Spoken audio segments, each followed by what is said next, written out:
নমস্কার বন্ধুরা, তোমরা দেখছো মাই জার্নি 0.0 ইউটিউব চ্যানেল। তো আমার ইউটিউব চ্যানেলে তোমাদেরকে স্বাগত জানাই। তো আজকে আর একটা নতুন টপিকে এবং নতুন একটা বিজ্ঞপ্তির ভিডিও নিয়ে চলে এসেছি। তো আজকের বেসিক্যালি ভিডিও ডাব্লিউপি নিয়ে হবে, ঠিক আছে। ডাব্লিউ এবং কেপি সংক্রান্ত নিয়ে ভিডিওটা করতে চলেছি। তো যারা চ্যানেল নতুন তারা চ্যানেলটা সাবস্ক্রাইব করো, কারণ পাশে থাকা বেল আইকনটি প্রেস করো, যাতে আমি যখনই কোনো নতুন ভিডিও আপলোড করবো সেই সাথে তোমরা যেমন সেই ভিডিওটি দেখতে পাবো। তো আজকে ভিডিওটা স্টার্ট করা যাক, ঠিক আছে।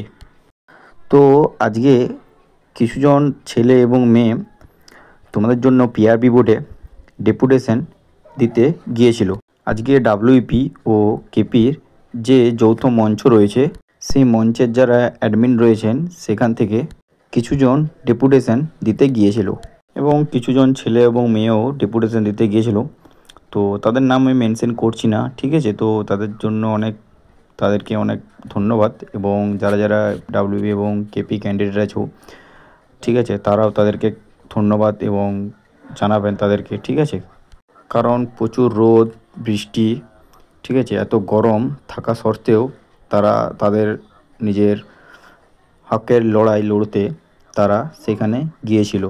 তাদের বাড়ি অনেক দূর দূরান্ত থেকে এসে তারা ডেপুটেশন দিতে গিয়েছিল। তাদেরকে অনেক অনেক ধন্যবাদ আমার তরফ থেকেও জানাচ্ছি, এবং যারা যারা ডাব্লিউবি এবং কেপি ক্যান্ডিডেট রয়েছে তাদের তরফ থেকেও আমি ধন্যবাদ জানাচ্ছি।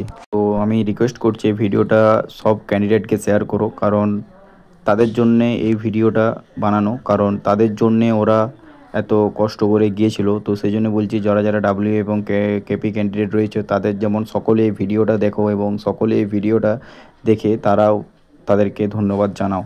তো আজকে আমার ভিডিওর মেন মোটিভ হচ্ছে যে যারা ডেপুটেশন দিতে গিয়েছিল, সেই ডেপুটেশন দেওয়ার পর যে আপডেট উঠে এসছে সেই আপডেটটা আমি এই ভিডিওতে আলোচনা করব। তো অনেকজনের প্রশ্ন রয়েছে যে কবে এক্সাম হবে, এবং তার সাথে আসছে কেপিএসআইয়ের রেজাল্ট নিয়ে। তো কেপিএসআইয়ের রেজাল্ট এখনও আরও দেরি হবে, ঠিক আছে। আমি আগেও ভিডিও বানিয়েছিলাম, চাইলে তোমরা ভিডিও চেক করে আসতে পারো। তো কেপিএসআই একটু লেট হবে বেরোতে। আমি এও বলেছিলাম যে মাঠ এবং সমস্ত মাঠ তো একসাথে তোমাদের করানো হবে, এমনটাই চিন্তা পিআরবির বোর্ড তরফ থেকে রয়েছে। কারণ যেহেতু সামনে বর্ষা চলে এসছে, তো সেই বর্ষার জন্যে মাঠ করা হবে না, করে উঠাই হবে না, ঠিক আছে। সেই জন্যে পিআরবি বোর্ড টাইম নেবে একদম, কিন্তু একটু লেট করেও তোমাদের হতে পারে, ঠিক আছে। তো একটু টাইম লাগবে, পিআরবি বোর্ড এরকমটাই মনোভাব রেখেছে। তো আমরা দেখেছি যে পুজোর আগে পর্যন্ত তোমাদের বর্ষাটা প্রায় মোটামুটি থাকে। তো সেজন্য একটা ধারণা করা যাচ্ছে যে নভেম্বর এবং ডিসেম্বর মাস নাগাদ তোমাদের মাঠ হওয়ার সম্ভাবনা খুবই রয়েছে, নভেম্বর ডিসেম্বর নাগাদ। তার জন্য কেপিএসআই যে রেজাল্ট সেটাও পাবলিশ হতে একটু দেরি হতে চলেছে। এরপর আসছি মেন টপিক ফিল্ম।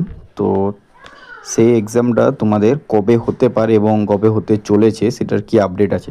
যেমন আমি আগের ভিডিওতেও বানিয়েছিলাম যে পিআরবি থেকে সমস্ত প্রসেসেই তোমাদের মোটামুটিভাবে রেডি করা রয়েছে। আজও তোমরা নিশ্চয়ই দেখেছো সেই ভিডিওগুলো, এবং তোমরা সে আপডেটও পেয়েছো। দেখো, সত্যি কথা বলতে গেলে সুপ্রিম কোর্টে যে ওবিসি ডেট সেটা সম্ভবত জুলাই 15 ডেট এরকম সম্ভাব্য কিছু রয়েছে, জুলাই 15 তারিখকে এরকম সম্ভাব্য রয়েছে, ঠিক আছে। সেই ডেটটার উপর নির্ভর করে সমস্ত কিছুটাই ইনভলভ করছে যে কি হতে পারে সেই ডেটে, হ্যাঁ, সেই ডেটে কি পাবলিশ হতে পারে বা কি আপডেট দিতে পারে। তো সেখান থেকে যদি কিছু পজিটিভ আসা যায় বা কিছু পজিটিভ সম্ভাব্য করা যায়, তো তাহলে তোমরা ধরে নিতে পারো যে পুজোর আগেই তোমাদের পিআরবি বোর্ড এক্সাম নিয়ে নিবে। সেরকমই কিছু মনে হচ্ছে যে পুজোর আগেই তোমাদের এক্সাম নিয়ে নিতে পারে, ঠিক আছে। খুব চান্স আছে, প্রায় 90% তো চান্স আছে যে পুজোর আগে এক্সাম নিয়ে, যদি পজিটিভ কিছু আসে। তো এটাই ডেপুটেশন থেকেও এই আপডেটটাই মোটামুটি পাওয়া গেছে। দেখো, সত্যি কথা বলতে গেলে এটাই ভাবা গেছে, এবং পরীক্ষা যে চেঞ্জ হয়েছে সেইটা নিয়ে বলতে গেলে দেখো, অনেক দিন আগে আমি একটা ভিডিও বানিয়েছিলাম যে ডেপুটেশনের বাইরে কান কিছু পাতার কোনো দরকার নেই তোমাদেরকে। ডেপুটেশন যেখানে আলোচনা করা হয় যে অফিসে, এবং যেখানে সব কথোপকথন হয়, তো সেখান দিয়ে কোনো কিছুই মানে লিক আউট হয় না, বা সেখান দিয়ে কিছুই তোমরা ইনফরমেশন পেতে পারবে না।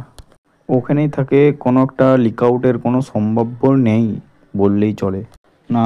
যখন কোনো মিটিং বা যখন কোনো সমালোচনা হয়, তো তাদের মধ্যেই থাকে, সেটা কোনো দিন বাইরে লিক আউট বা কেউ জানতে পারলো শুনে বলে দিল দুম করে, সেরকম কোনো কিছু হয় না।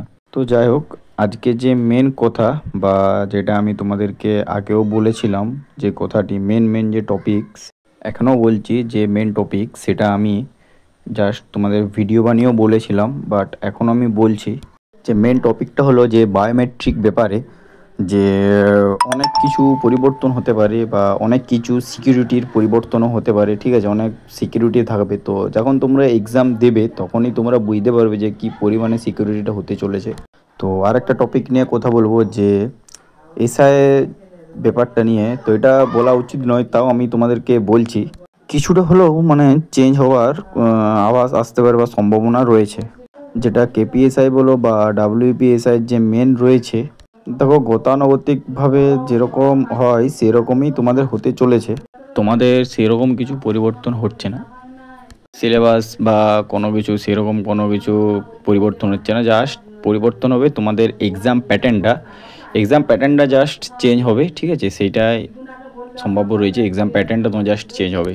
তো যাই হোক, তোমাদেরকে আমি বলে দিলাম তো কী ইনফরমেশন। তো তোমাদের যে নিয়ে ভাবা যাচ্ছে যে এক্সামটা নিয়ে, যে এক্সাম কবে হবে, তো আশা করছি, আমি তোমাদের সেটাও বললাম যে কখন হতে পারে। তো আশা করছি সেপ্টেম্বর ধরে রাখো, পুজোর আগে, কারণ যতক্ষণ না আপডেট দিচ্ছে 15 তারিখ, সে কোনো কিছু বলা যাবে না। তো জাস্ট আমি বলে ধরে রাখছি, তুই কোনো কনফার্ম তোমাদের জাস্ট বলছি না, জাস্ট আমি বলে রাখছি, ঠিক আছে, হতেও পারে আবার না হতেও পারে, কোনো গ্যারেন্টি নেই। তো আশা করছি তোমাদের অনেকটা ক্লিয়ার হয়ে গেছো, বুঝতেও পেরে গেছো। তো আজকের ভিডিওটা আমার এখানে, দেখা হচ্ছে কোনো নতুন টপিক বা নতুন কোনো ভিডিওতে। আর সবার লাস্টে তোমাদের এখানে একটাই রিকোয়েস্ট, যে চ্যানেলটা সবাই সাবস্ক্রাইব করে রাখো এবং ফলো রাখবে চ্যানেলটাকে। তো আজকের মতন এখানে দেখা হচ্ছে নতুন কোনো টপিক, নতুন কোনো ভিডিওতে। টাটা, জয় হিন্দ, জয় ভারত।